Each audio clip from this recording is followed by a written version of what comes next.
The best thing about Fiat's new 500X crossover is that it has almost nothing in common with the Fiats currently languishing on dealer lots. Fiat sales are down 13% overall this year, and June sales were off 30% from the same month in 2014, the worst performance among all auto brands. Nobody at Fiat Chrysler should be surprised.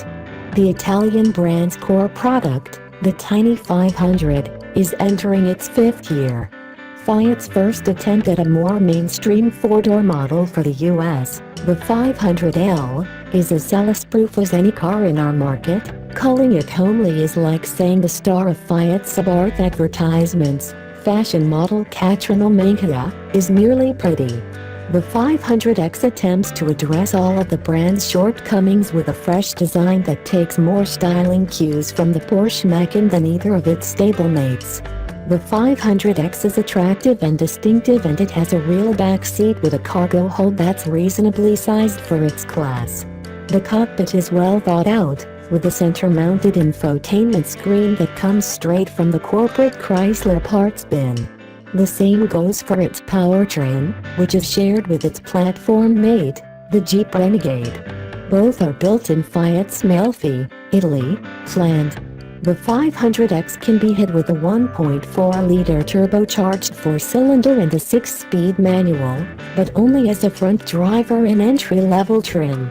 A naturally aspirated 2.4-liter 4 made it to Chrysler's irascible 9-speed automatic powers all others, with four-wheel drive tacking an additional $1,900 onto the price.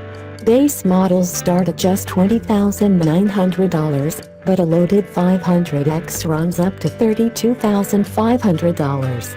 Our test vehicle, with four-wheel drive and the 180 HP 2.4-liter, stickered for $29,100. If that makes the 500X seem somewhat pricey, it's symptomatic of this class of compact crossovers. Regardless of make or model, it's easy to pay a lot for a little. Nowhere is this more apparent than in performance, and the 500X is no exception. It was unimpressive at the test track, where its numbers were almost carbon copies of the 500Ls. In the quarter mile, the 500X was only able to manage a 16.8-second run at 82 miles per hour, and it pulled a miserable 0.78 grams on our skid pad.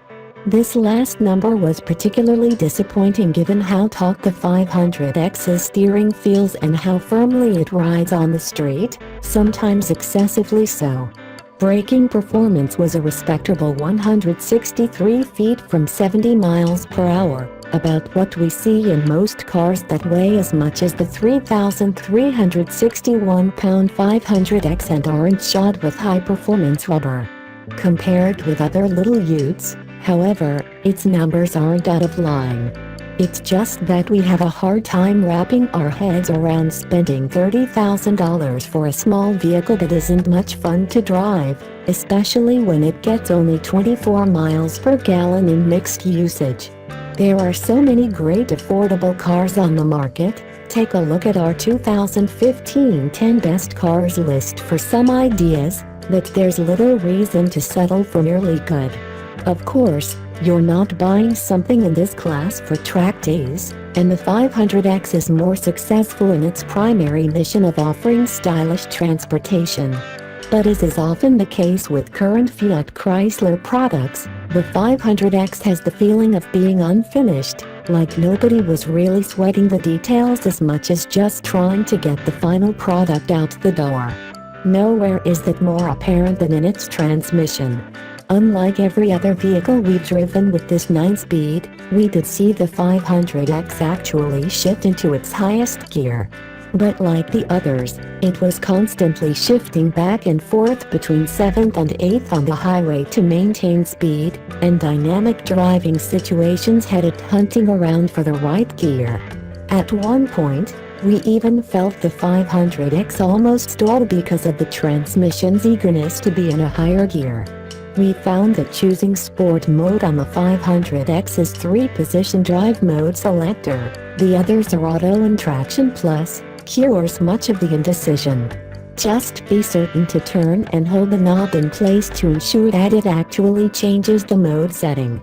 Italian quirkiness, that euphemism for poor design and questionable quality, is at times charming in the cheaper, tinier 500.